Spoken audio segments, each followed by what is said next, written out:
Hi everyone, welcome or welcome back to my channel. My name is Crystal Lee and welcome. If you are new here, we do about four things on this channel and you're at one of them. What We Reading Wednesdays, where we talk about all bookish things, what we like, what we don't like, what we want to read, what we have read, and everything in between. On Mondays, we have Moody Mondays, where you'll never know what video you'll get from me, but you'll always be getting a video. It's a nice little surprise sometimes. And then on Fridays, we do Van Life Fridays, where I vlog my alternative lifestyle living in my 91 Chevrolet G20 van, Ben. Everyone say hi to Ben. Ben, say hi. And then the fourth thing that we do are travel vlogs. And so they are obviously put in sparingly because we live in an economy that doesn't allow for pretty girls to travel 24/7.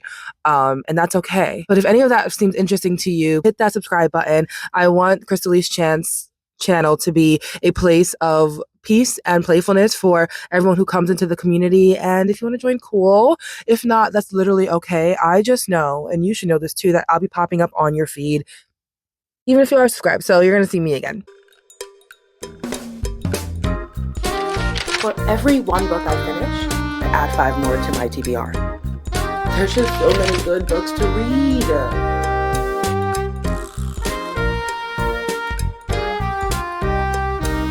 In today's What We Reading Wednesday video, we are talking about all the best books that I read in 2025. At this current time, we are in November. It's November 15th, 14th, 13th. It's November 14th. And so it's not really the end of the year. We definitely have a month and a half left. But with all the holidays and trips I have planned and just so much that comes with the last 3 months of the year, I know I'm not going to read that many books. And I know I'm not going to reach my Goodreads goal. And that's okay. But I want to take a glimpse of the books that I have read up until now and just talk about my favorite ones. And we're going to do it in categories. The first category being fantasy. I definitely dived a lot into fantasy this year, and I was really excited. I started with a YA fantasy and then just skipped and jumped straight over to high fantasy with the book The Fifth Season by N.K. Jemisin, and I loved it. It was a 5-star read for me, and it was beautiful. It was a beautiful book that was the cause of me getting behind on my Goodreads goal because it was high fantasy, and so I had to read it from my silly little place of low fantasy or no fantasy to get it all in my head and reread some stuff, and it just took a lot to imagine. And so it definitely took a lot to complete, and I didn't just read the one book. So The Fifth Season is a part of the Broken Earth series by N.K. Jemisin. So we had The Fifth Season, we had The Obelisk Gate, and then we have The Stone Sky. I decided to read the entire trilogy in one sitting, meaning in one go, no books in between. There were books in between, but my initial goal was to read the entire trilogy together, back to back. And that was definitely my downfall for this year. But with a beautiful downfall into a beautiful new interest, which is high fantasy. The Fifth Season is one, written by a Black author. 2, it includes Black characters, and that was really nice. So just jumping into fantasy and already seeing myself in a world that really doesn't always have that diversity was really cool. The themes that N.K. Jemisin were able to work in when it came to people of color, or when it came to oppression, or when it came to mental illness, stuff like that, and grief. There was some mental illness and grief. It was beautiful. It was very nice. And and discrimination, because it was just which is the biggest theme. It was just discrimination, because in that book we have a group of people called Origene, and I always explain them as really intense earthbenders. They can mold any substance that comes from the earth. They're very powerful, and the origin of those origins comes from this one huge event that happened in the book that then separated humans from Origene, from stone people, essentially. Origene were seen as people of filth and not worthy, but when useful, they can help the world progress, but only in a very limited and controlled environment. So all those themes were worked into a fantasy novel that I was able to kind of see myself in, per color, but also just per struggle. In The Fifth Season, we follow a mother who is of origin descent, who is hiding amongst regular human beings. We follow her on a journey to find her daughter after this big breaking of the earth event happens, and the core of the earth is broken by an origin, a really strong origin, and that leads the world into a season where the earth is breaking, things are coming up, the environment is getting a little bit more muggy, because imagine all you learned in science about the core of the earth. Imagine all of those layers of the earth coming back up, and you have to survive that. You have to survive the world breaking. And so we follow this mom on her way to find her daughter, who's been kidnapped by her husband after he killed their son because he found out that he was origin. With that, we get a backstory of the children, we get a backstory of the mom, and we get some story of the dad, which I didn't really care for him. But from the fifth season to the Albus Gate, all the characters that were introduced from that from the start, from that plot alone, and how it deepens that plot was just really, really, really beautiful. So you learn about motherhood, sisterhood, friendship, discrimination, resilience. You find out about love. I love that there were not just characters of color, but characters of all sexual backgrounds, or just sexual backgrounds, of all sexual orientations, which is all nice. And I just feel like it was a very inclusive book, in addition to just being a great written book. To follow that up with one of my best reads ever of 2025 is the second book in the trilogy, The Albus Gate, where we dive deeper into the backgrounds of Origin and how they were created, the twists and turns of the plot, and the things that I was not able to think of myself. It was so good. I love a good revelation. I love a good story. And I love when every single thing I'm reading mattered in the plot and wasn't just like a meh. If you are looking for a high fantasy by a Black author, I 100% recommend it. There's a lot more series that N.K. Jemisin has that I hope to get into in 2026 and better time it out. So if not to fall behind. But so the fifth season and the Albus Gate were just two really good books in the fantasy category of 2025. The next category is going to be thriller mystery. And on this list is a book I literally just finished probably a few weeks ago, which is The Only One Left by Riley Sager. One of about four different thrillers one of four or three. I'm gonna go four. One of four thrillers that I've read since getting back into reading in July of 2023, or sorry, in July of 2024. And it was beautiful. It was gifted to me by a friend, and I finally read it. And Riley Sager did an excellent job of writing a great thriller that just kept twisting and turning, which is what I love. And I will always say this: if I cannot guess the ending or guess a twist, you did a great job. I have this one physically. I didn't have the fifth season physically, so there's not really much detail I can go into. And plus, since I'm using my phone, I couldn't go into the details of all the main characters. It follows a murder that happened in 1983 of a family where a whole family was murdered, and the only person left was the youngest daughter. And it couldn't be proven that she killed her family. The only one left was the daughter of the family murdered in 1983. Fast forward to our main character, Kit, who is a nurse. She is assigned to be the nurse of the last child left from those murders, Lenora Hope. So we're following the story of Kit trying to figure out, did Lenora really do this? All the different secrets that are coming up in the house and all the weird, crazy things that Kit hears throughout the night or in the morning, and all the things that she discovers, all based upon murders of a family in 1928. They're of a really rich and wealthy family, that is too. So when they're rich and wealthy, there's a lot more drama than meets the eye.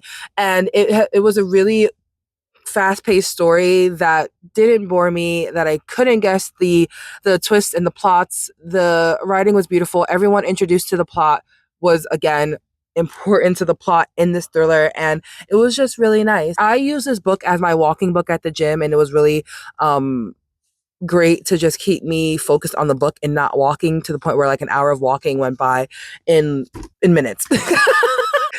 Went by really fast. This was a really nice thriller, so if you like this, get into it. The other book that's under my thriller category that was really nice for the year that I don't have because I got it from the Biblioteca where we are parked in the back of is My Sister the Serial Killer by Onike Braithwaite. The story follows an older sister who has to continuously help her younger sister clean up her murders after accidentally killing a lot of her boyfriends. And the themes of this is, yes, it is a thriller and a mystery of, is the younger sister really being attacked by all these men she has to kill, or is she seeking them out to kill them on her own?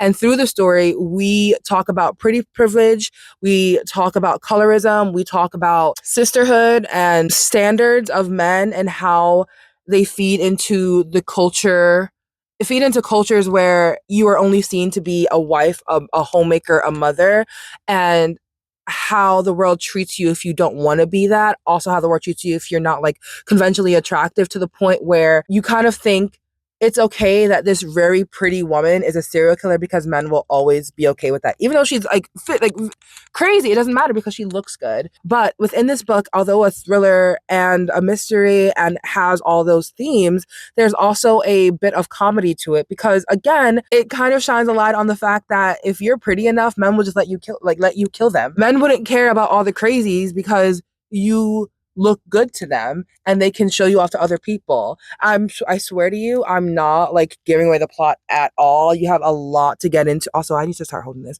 You have a lot to get into that I'm just not talking about. But My Sister the Serial Killer was such a good book, and so I highly recommend it. And it was one of like the best reads in the thriller mystery category, and a little comical, so we love it. We are going to go into just contemporary fiction, and we're going to talk about The Tried and True, The Love of My Life, the book that really keeps coming back up in a lot of the things that I'm learning in my life, and that is Sula by Toni Morrison, where we follow the life of Sula, but a lot of the other characters in a town or a place called The Bottom. And we follow Sula as she is. We follow a lot of characters. We follow a lot of characters who, one, fit a stereotypical life, who don't fit a stereotypical life, who's trying their hardest to fit in but can't, who has committed some atrocities in the world, who hasn't been the best person, and we kind of follow it with the base of Sula being why everything is happening. And all I can say is Sula is a person who left the hometown. She went around the world. She had many loves. She did many things. She came back to The Bottom, where she met her best friend, whose name I'm forgetting. Because again, I don't have that book. I should just buy it. I'm just gonna buy the copy of it. I think having a copy of that book would be beneficial for me. So Sula comes back to her hometown and she meets her friend. Like, she meets back up with her best friend. They grew up together. We get a lot of the history of them and how they become adults. And then after Sula comes back, how things feel and look, being as Sula left and went on her adventures, and her best friend stayed, got married, had kids, and she fits into the bottom standards of homemaking, of motherhood, and how to fit into a community where Sula is seen as not. The plot gives us a lot of perspectives of characters who see Sula as evil or mean or free. And one thing that I learned from the plot was this: a lot of people need otherism to feel good about what they have for themselves. A lot of people at the bottom didn't really start taking care of their family, their home, themselves, their kids, whatever, their jobs properly. They didn't start doing that until Sula came back and was seen as wrong or out of the loop or out of the community, or just different, where people started to covet what they had because it wasn't her. It was opposite of her because they saw her as some evil thing. They were like, anything opposite of her is great. So they started taking care of their kids again because Sula didn't have kids, and there was a rumor that Sula hurt a kid. And they started taking care of their husbands again because they heard that Sula was around sleeping with other people's husbands. They, I don't know, had better meals and looked after themselves a lot more because they saw something that they didn't want to be and to not be, that they had to covet what they had and what they felt was the best for them. I will say this to the day I die. It's a beautiful thing to discover that when you just live your life and you're not hurting yourself or hurting anybody else, you're free. But if you're always going to be sitting in your corner wondering if your life is better, comparing it to other people's, you're never going to fully be grateful for what you have, and it's going to be false gratitude simply because you're sitting there and comparing, rather than gratitude within freedom because you just see what you have and you're grateful for it, but you're not just grateful for it because somebody else doesn't have it or has something different. And I truly like that so much. I keep saying this too. I want to read more books from Toni Morrison. But a lot of them I know are really are very, a lot of them have very heavy themes, and I don't know if I'm emotionally ready for that. So that is a 2026 endeavor.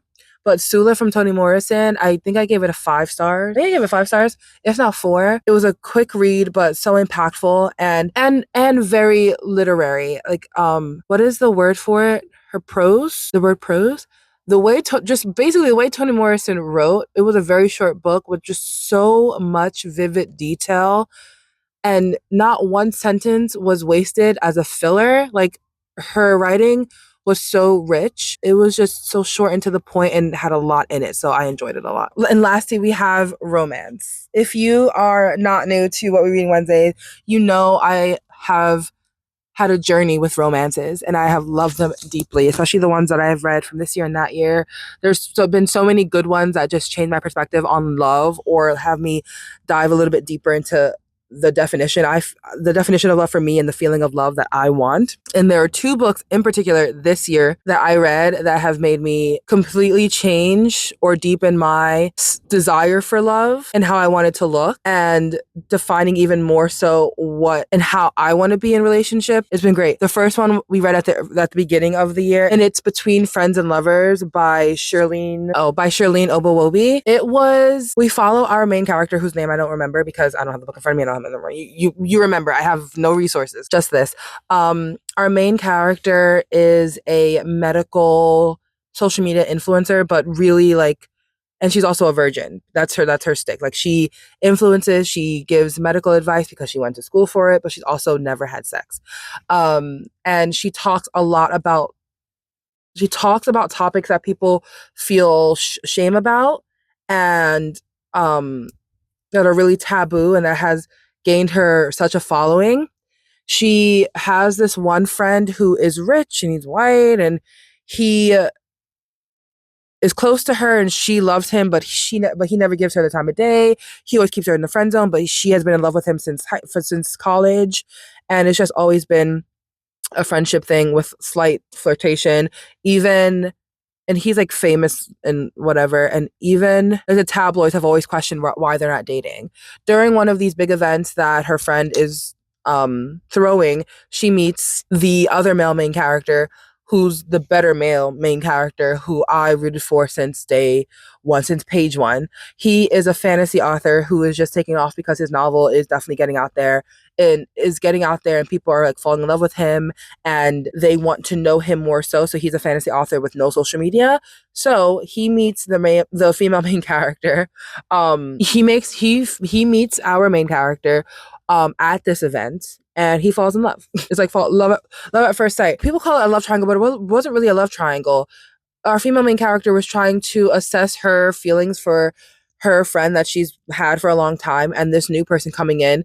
And the fantasy writer, he's just been so loving and upfront and truthful and intentional, and he just put all the cards on the table. When she had like a mental break with everything happening and something's getting revealed and her kind of career coming into question, he was there without a doubt. And he was just his character being written in this book made me realize what it looks like for someone to be so certain of somebody coming into their life and like really liking them. Like, yes, there's hesitation, there's nervousness, there's fear, but it was cool to see a character written that has all that can say they have all that, but then still do the thing anyway. It was very brave, and that taught me how to look for bravery in the person that I'm dating as well.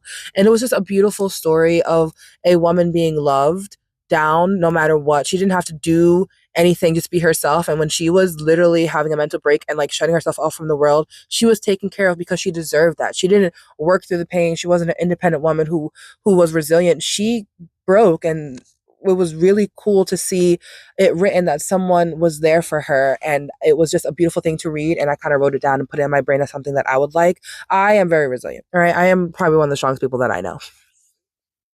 Well, sometimes a girl doesn't want to be, and that's okay. So that was really beautiful. And the next book, the last book I recently read, was A Love Like the Sun by Riss M. Nielsen. A Love Like the Sun follows the relationship of two best friends who have been best friends since, I believe, middle school. We follow them as they're older and they're figuring out their life, and as they both go into their careers, one is an influencer and an artist, and the other one has a hair shop with her mom that like a beauty shop with her mom that has all of these great products for for hair for people of color, and anyone can really use it, but they primarily, sell to people of color.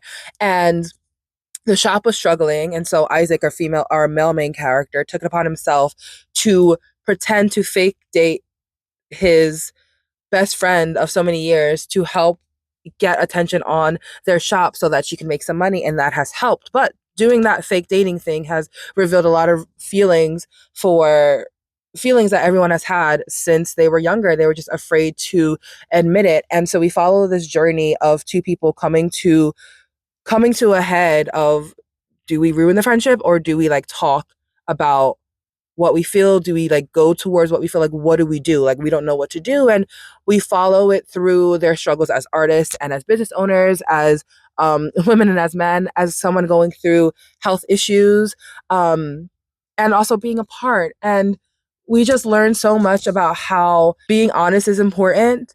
It talks a lot about Black women's health and how it's not really looked at or cared for. So Miss Riss Nielsen like snuck that in, and it was definitely interesting to read and very like true, because sometimes women, and more women of color, are always talking about how we go and get these checkups, but no one listens to us, and so we follow that kind of plot line as well. And it's just an amazing story of what it's like to just, again, be loved by someone, and someone being certain about you and wanting to take care of you, even if you can't accept that for yourself. We follow our female main character and our male main character as they settle into who they want to be and who they want to love and who they want to care for.